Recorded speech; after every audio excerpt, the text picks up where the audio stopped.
অন্তর্গত ফাঁক কারে কয়? আপনি যেই খানা খাইয়া শরীরটা বানাইছেন এই খানাটা হালাল না হারাম। যদি আপনি হারাম খানা খাইয়া শরীর বানাইতে হয়, নবীজি কয় তুমি যদি একটা ফোঁটা রক্ত হারাম খানা দিয়া বানাইছো, হারাম খানা দিয়া একটা কোনা গুস্ত তোমার শৈল তৈরি হয়েছে, তুমি যত বড় ফিস সাবও, যত বড় লাট সাবও, যত বড় মন্ত্রীও এমপিও, তুমি যায় ও মনে রাখো, ইমাম সাহেব হও, মোতামেম সাহেব হও, মসজিদের খতিব হও, তুমি সাদা কাগজও লেখা রাখো, যতক্ষণ পর্যন্ত হারাম খাওয়ায় তৈরি করা ওই কণা গুস্তরা ফোড়া রক্তরা জাহান্নামের আগুনে জ্বালানো শেষ না হবে, যে যত বড় ফিস সাবো জান্নাতের মুখও দেখবে না। বলেন না হুজুবিল্লাহ। না আপনি যে মসজিদে গেছেন, খাইয়া গেছেন, সুদের টেহা দিয়া যে চাউল কিনছেন, সেই টেহার ভাত, সিহন চাউলের ভাত, যে এই টেহা যেটা দিয়ে কিনছেন চাউলের বস্তা, এটা হলো সুদের টেহা অথবা ঘুষের টেহা। অন হালাল না হারাম? কথা কয় না, হালাল না হারাম? আচ্ছা, গেল তো হইলো শরীর ফাঁক বাদ গেছে, শরীর কইলাম ফাঁক হইল না। এটা করলাম আমরা সকলে মিললে একমত হইলাম, যেহেতু বড় সুদের টেহার খাইছে, ঘুষের টেহার খাইছে, লাইল ঠেলুন্ডার খাইছে, ওজন কম দিয়া টেহা কামাই করে খাইছে, এবার আর এই খানা ফাও গেছে, শৈল এবার আর ফাঁক হইছে না। আইয়েন এবার কাফর ফাঁক। এখন কাফর ফাঁক, যে এখন কাফরও তো কিনছেন, সবাই কোন আলহামদুলিল্লাহ। আইছিল না? হ্যাঁ ইনশাল্লাহ, সবাই কোন আমিন। আপনারা যে আওয়াজ দেন না, এটা আরেকটা কারণ, জোরে কোন আমিন। আচ্ছা, তাইলে এক নম্বরে আমরা শরীর যদি হারাম খানা দিয়া গইরা থাই, এই কথা শুনেন, কথা কেন না ফয়জুল্লাহ ভাই কন, এখন যে আমরা হারাম খানা দিয়া সেই শরীর বানাইলাম, এটা কি ফাঁক না না ফাঁক? না ফাঁক। এই যে সুদের টেহা, ঘুষের টেহা, মদের টেহা, লাইল ঠেলুন্ডা টেহা, ওজনে কম দৌন্ডা টেহা, সব হারাম কামাই। এই কামাই দিয়া যে শৈল বানাইছেন এইটাও হারাম। নামাজে যে কাম হয় না, ওই তো কেমনে, এই যে খাইয়া গেছেন যেটি, এটা হারাম খানা, এক নাম্বার। দুই নাম্বারে কাপড় যে কিনছেন, লুঙ্গি সুদের টেহাই কিনা, পাঞ্জাবি ঘুষের টেহাই কিনা, টুপি মসজিদের বুদ্ধি করে মসজিদে যে কটা টুপি কিনে দিয়ে রাখছে, এবারে মাথাতে আইয়া পড়তেছে, মনও নাই, ভাব নইলো মনও নাই, জিগাইলে কইব যে মনও নাই, বয়স হইছে তো, আর নইলে লইয়া আইয়া পড়ছে তো, টুপিটা বেড়াইয়া তো মসজিদের, লুঙ্গি হইল সুদের, পাঞ্জাবি হইল ঘুষের। তা আপনার এই সাতটা নামাজের আগে সাতটা জিনিস তখন লাগবো কবুল হওয়ার জন্য। তা এক নম্বরে শৈল ফাঁক, এটা তো ধরা খাই নিলাম আমরা। দুই নম্বরে কাপড় ফাঁক, এটা তো ধরা খাইলাম। তিন নম্বরে জায়গা পাক। এখন জায়গা মানে মসজিদরা, এখন মসজিদের সভাপতি আমরা দেশ বানায় কারে? বুঝতে হইন না কন, কে গরিব রে না ধনী রে? ধনী রে। কয় মসজিদরা করাম, এটা তো জায়গাটা না এক বেড়ায় দিছে, মসজিদরা করতে তো কর্তৃ টেহা লাগে, আমরা এই এলাকার ভিতরে যাবারা সবচেয়ে ধনী, এবার হলো সভাপতি বানাই রে, হ্যাঁ বাড়ায় থাহে ডাহা, হগলে মিল্লা মাইক্রুত কইরা গিয়া সেরা কয় ভাই সাহেব আপনি সভাপতি।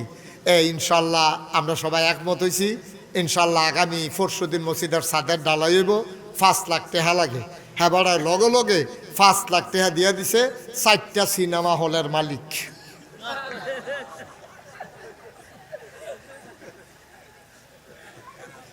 কয়টা সিনেমা হলের মালিক? হ্যাঁ বাড়ারে বানাইছেন আপনারা সভাপতি হগলে মিল্লা গ্রামবাসী, 4টা সিনেমা হলের মালিকে আপনারা 5 লাখ টাকা জাগাত চেক দিয়ে দিছে। আপনারা কোন দেখছে তি বেড়ায় কোনে জাগা মতো পড়ছে। মুসলমান মন দিয়ে শুনো রে ভাই, কিসের ইসলাম, কিসের জিন্দেগি, কিসের দিন কাটাইলাম ভাই। নামাজ পড়ব, 7টা ফরজ আহাকাম, একটারও ঠিক নাই, মাত্র 3টা না কইলাম, 3টার ভিতরে একটাও ঠিক রাখতে পারলাম না। তারপরে মাসালা মাসাইলে গেলে তো খবরে নাই। কয়জন মানুষ এখানে আছে সহি শুদ্ধ করে সূরা ফাতিহাটা পড়তে পারে? কয়জন লোক এখানে আছে সহি শুদ্ধ করে সূরা ইখলাসটা পড়তে পারে। যদি আপনি যা দিন গেছে গেছে এই দিন ফিরাইয়া যদি সুন্দর একটা দিন চালাইতে চান, তাইলে আপনি আপনার ছেলের বউ হিসাবে এমন মেয়েটাকে নিয়ে আসেন যেই মেয়েটা নিজে কোরআন শিক্ষা করেছে এবং আপনার নায়নাতকুরকেও শিক্ষা দিতে পারে, ঠিক কিনা? সহজ ওয়াজ। এখন কিন্ডারগার্টেনে দিলে মেয়েটা তো এইরকমভাবে গড়ে উঠবে না। তাইলে এই ব্রাহ্মণ পাড়ার লোকজন, আমার মাইকের আওয়াজ যারা শুনতেছেন, দয়া করে আপনি স্কুলে পড়ান, আপনি পড়ান, ডাক্তার বানান, আপনি মেয়েদেরকে প্রফেসর বানান, আমার আপত্তি নাই, দরকার আছে, কিন্তু মেয়েটাকে আগে মুসলমান বানাই দেন। আর মুসলমান বানানোর জন্য খাতুরে জান্নাত মহিলা মাদ্রাসা নিজের বাড়ি ভাই লুক পাইবেন। এবারে আমার দাওয়াত দিয়ে আনছে দেখে আমি কইতে আসি, বিষয়টা এমন না, বিষয়টা এমন না। আল্লাহ মাফ করুক, আল্লাহ আমার মনের খবর জানে যে জসিম ভাই, হাফেজ জসিম ভাই আমার যেহেতু দাওয়াত দিয়ে আনছে, আমার পক্ষে দুইটা কথা না কই কেমনে, আল্লাহ জানেন, আল্লাহ মাফ করুক।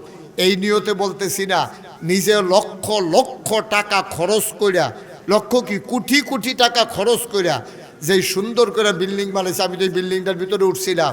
আপনারা ব্রাহ্মণ পাড়ার সবগুলা লোকের মেয়েরা এই পরিবেশে বড় হয় না, আমরা সবাই একরকম সামর্থ্য না, কিন্তু উনি নিজের জায়গার ভিতরে বিল্ডিং কইরা, মহিলা মাদ্রাসা কইরা মেয়েদেরকে সুষ্ঠুভাবে শিক্ষা দেওয়ার জন্য এবং ওনার ওয়াইফ সহ পরিশ্রম কইরা আপনার মেয়েকে নিজের মেয়ে মনে কইরা গইরা তুলতে আছে।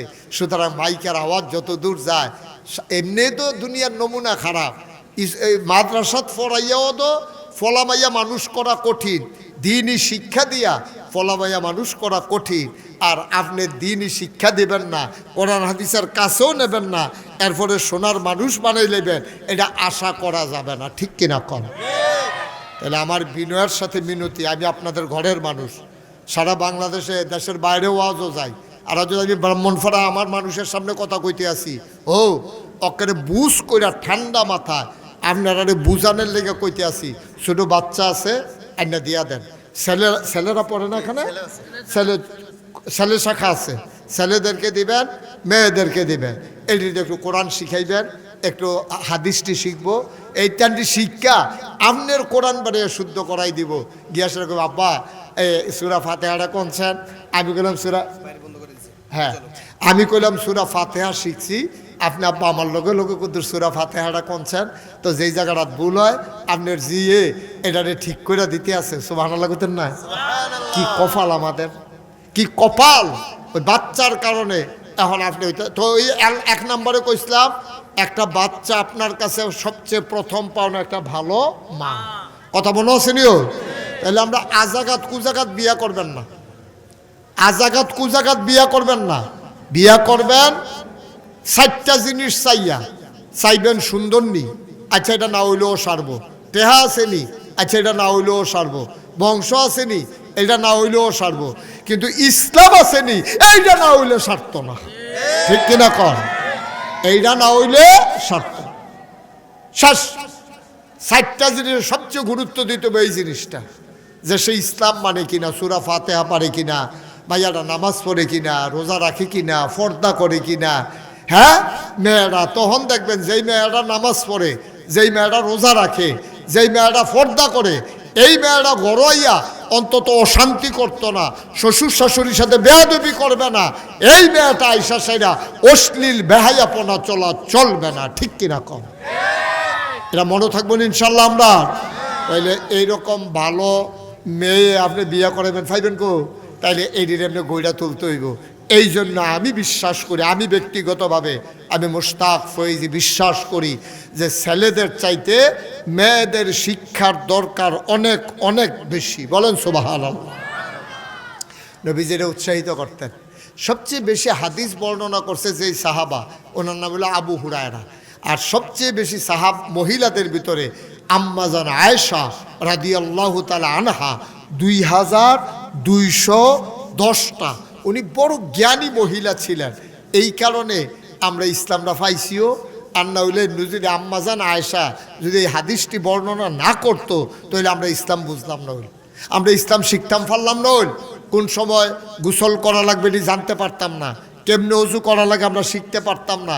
তারপরে পারিবারিক যে সম্পর্কগুলা এটি আম্মাজান আয়েশা সব এই হাদিসের মাধ্যমে আমাদেরকে শিখাই দিয়া গেছে। এই জন্য আমাদের মেয়েদেরকে আপনারা দয়া করে এই যে খাতুনে জান্নাত মহিলা মাদ্রাসা এটার ভিতরে ভর্তি করাইবেন, এখনও দিবেন। আমি তার পরিবারের সম্পর্কে আমার সম্পর্ক এই যে জসিম ভাই, তারপরে ইয়াত আছে, দেবিদ্দার আছে, ডক্টর মহসিন, তারপরে এবার আর বাইত আছে আমিন, আমিননি আল আমিন, তারপরে মধুমতি হসপিটালের লগে দিয়ে আছে খাইরুল। কয় ভাই? 5 ভাই। 4 জনের নামে না করলে আরেকজনের নাম ক ডাক্তার ইয়ামিন, হ্যাঁ ঢাকায় আছে।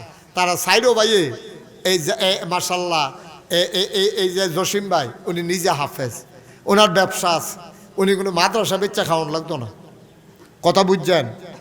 এবার আর যদি কোনো ব্যবসা ট্যাবসা না থাকতো তা এবার চিন্তা করতে করল কিতা যে 100 ছাত্র ভর্তি করাইলে 3000 টাকা করে নিলে তৈলে ওইব 3 লাখ টাকা, বাড়ি গাড়া ভাড়া থেকে যদি 1.5 লাখ টাকা আর থাহে 1.5 লাখ টাকা, এরপরে শিক্ষিকার বেতন, এরপরে তার নিয়ে খাওয়ানি, এরপরে আমি চলাম কেমনে। এবার এই চিন্তাই পড়ল, যেহেতু এবার নিজের ব্যবসা আছে, মাদ্রাসাতে আইলো না গেল এই চিন্তা এবার আর নাই। এবার আর চলার মতো লাইন আছে। আমি খাইতে বসেও বলছিলাম, ওনার বাসায় বসেও বলছিলাম, আলেম ওলামারা যদি গরিব হয় তাহলে ইসলাম থাকবে না। কেড়ে থাকতো না? ওই ধনী যারা তারার কাছে গিয়ে বইয়ে তখন লাগবো। তা হেবাড়া মনে করছে হুজুর আমার কাছে আইয়া বইয়া রয়েছে টেহার লাগিয়া, ঘন্টাখানেক বয় ডাক, হেবাড়া ঘুরতে রয়েছে হুজুরে বয় ডাকছে, আসেনি রে কারবা হেবাড়া হইতা হুজুরের মর্যাদা বুঝছে না তো। এবারে মনে করছে যে হুজুর আতফাতনের লেগে আইছে, হেবাড়ার 6 ঘন্টা বয় রাখলেও দোষ নাই। তো এই জন্য আলেম ওলামারা ধনী হইতে হবে। আমার জসিম ভাই নিজের যেহেতু ব্যবসা আছে, এবার আর ব্যবসা থাকার কারণে সুবিধা হইল, এবার মাদ্রাসাতে টেহা নিয়া এরপরে চলন লাগে না, এবার আর চলার লাইন আছে। মাদ্রাসাটার মাধ্যমে দ্বীনের খেদমত হচ্ছে, বলেন সুবহানাল্লাহ। আমি গত বছর আসছিলাম, তখন এই মাদ্রাসা ছিল না, তখন ছিল মধুমতি হসপিটালের পাশে, এখন নিজের বাইত মাদ্রাসা। আমার কিন্তু এটা এবার কইছে না, এবারে কলেজ পাড়া হুজুর একটা মাদ্রাসা, আমি বলছি এখন হচ্ছে আবার ভাড়া লইছে, ওমা গো আইয়া দেখি কি কারবার ওড়াই লইছে। সুবহানাল্লাহ কইতেন না? মাশাআল্লাহ, অনেক সুন্দর করে পরিবেশ, মানসম্মত, খোলা মেলা সুন্দর পরিবেশ, টাইলস করা। আপনার মেয়েরা সুন্দরভাবে এখানে পড়বে, আপনাদের বাচ্চারা এখানে পড়বে, সোনার মানুষ হবে। তারপরে কি হবে? শেষ কথাটা কইয়া শেষ কইরা দেই। বাদশাহ আওরঙ্গজেব, এই বাদশাহ আওরঙ্গজেব ওনার কইতো জিন্দাউলি, ওনারে জিন্দাউলি কইতো। উনি ছিল এই ভারত উপমহাদেশের বাদশাহ। কোরআন শরীফ নিজের হাতে লেখিয়া আর টুফি বানাইয়া এরপর উনি সংসার চালাইতো। সুবহানাল্লাহ কইতেন না? আর আস্তে কোন সুবহানাল্লাহ। একটা বাদশাহ বাংলাদেশের প্রধানমন্ত্রী প্রেসিডেন্ট না, ভারতীয় উপমহাদেশের বাদশাহ। এবার সংসার চালায় হাতে কোরআন শরীফ লেখা। সুবহানাল্লাহ একবার আস্তে খাটে না জোরে খাটে। এবার কোরআন শরীফ লেখা সংসার চালান লাগে একটা বাদশাহ। আর আমরা তারা 2 বছর 3 বছর 4 বছর 5 বছর কোনো মতো মন্ত্রী হন গেলে, এমপি হন গেলে, তারপরে গিয়া কোনো মতে মেম্বার চেয়ারম্যান হন গেলে, এবার আর বিড়াতে তো যেই বিড়াত কুত্তা ঘুমাইতো সেই বিড়ার মধ্যে মাশাআল্লাহ বিল্ডিং উঠতেছে গায়ে, ঠিক কিনা কন? আর এবার ভারতীয় উপমহাদেশের বাদশাহ এবার সংসার চালায় কোরআন শরীফ লেখা। এবার আর ফুতে হাফেজ হইছে। সুবহানাল্লাহ কয়নি? কি তো ব্রাহ্মণ ফাড়ার তারা কি ওয়াজ ভুলে লাইছেন সব? হেবাডার ফুতে কি তো হয়েছে রে? জোরে কয় না, কি হয়েছে? হাফেজ। আর ফুতে যখন হাফেজ হয়েছে, হাফেজ ফুতেরে লইয়া গেছে বাদশাহ আওরঙ্গজেব। আরে ওনার বাফের কাছে গিয়া সেরকম, আব্বা কয় কিরা তারি চিনছেন নি? কয় কেডাইডা? কয় তে আমার ফুত, আপনার নাতি। সুবহানাল্লাহ কইতেন না? ও আমার নাতি, মাশাআল্লাহ, কি খবর? কি আব্বা খুশির খবর তো। কয় কি খুশির খবর? কয় আমার ফুতে মাশাআল্লাহ হাফেজ হইছে, ফাগরি পাইছে। এই কথা হুন্ডা দাদায় কান্দন শুরু করছে। কি শুরু করছে? কানতে আছে। তো সম্রাট আওরঙ্গজেব উনি যে কয়, আব্বা আমার ফুতে যে হাফেজ হয়েছে, আপনি খুশি হয়েছেন না? কয় খুশি হয়েছি, কিন্তু হিংসা লাগতে আস ফিলুইয়া ফানা। কই কি হিংসা? কয় আমি শুনছি আলেম ওলামারা কইছে কেউ এর ফুতে যদি হাফেজ হয় তাহলে কেয়ামতের ময়দানেও মাথার উপরে নাকি নূরের টুপি পরানো হবে। এখন তোমার ফুত তো, তুমি তো মাথার মধ্যে নূরের টুপি দিয়ে আটবা, আমি তো দাদা, আমি তো আর বাপ না। তো নবীজি বলছে যে হাফেজ হবে তার বাপের মাথাত নূরের টুপি হইব, দাদার মাথাত নূরের টুপি হইব, এই কথা কইছে না? তো তুমি আমার ফুত হইয়া তুমি কেয়ামতের ময়দানে নূরের টুপি মাথার দিয়ে আটবা, কারণ তোমার ফুতে হাফেজ হইছে। এখন আমি তো আর আমার ফুত হাফেজ বানাইতে পারছি না, আমার কপালও তো আর নূরের টুপি নাই। সুবহানাল্লাহ কইতেন না? এই কথা কইয়া কইয়া আবার কানতে আছে।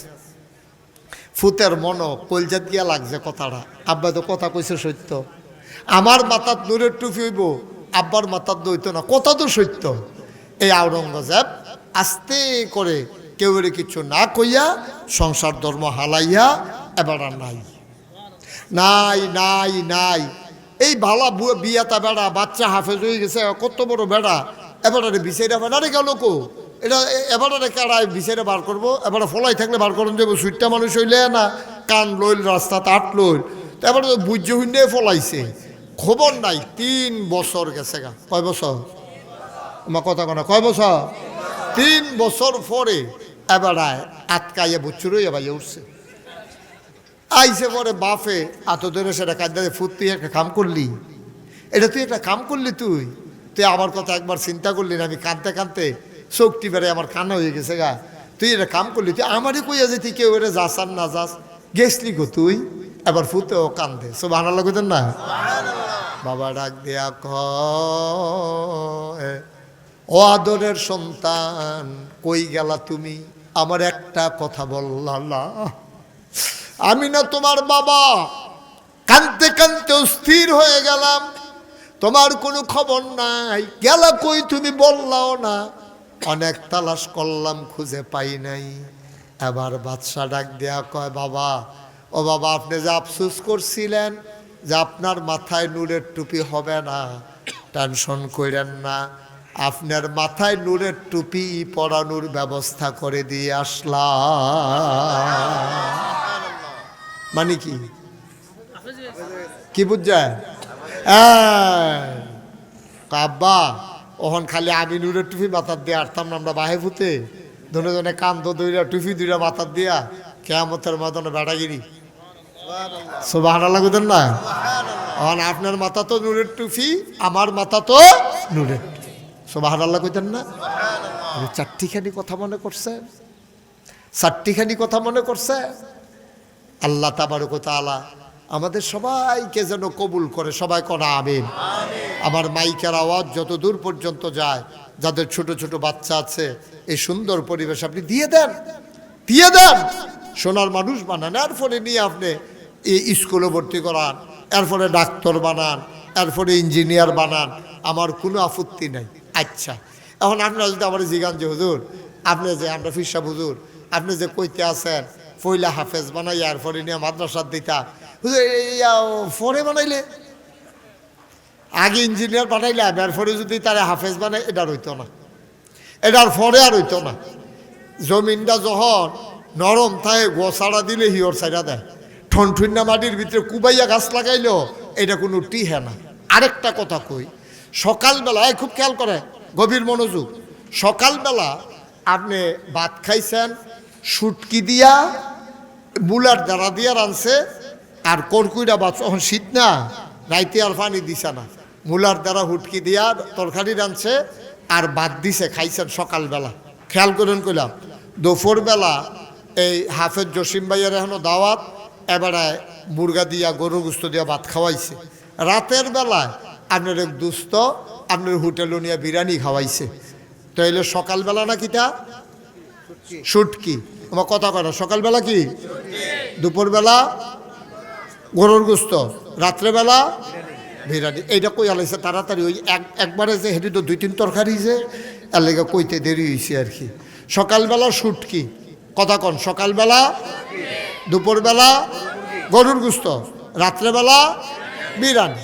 আচ্ছা, এখন যখন এবার 3 বেলা খাইয়া ঘুমাইতে গেছে, যখন গৈরান দিছে পেটের থেকে একটা ঢ্যাক বাড়িছে, একটা গ্যাস বাড়িছে।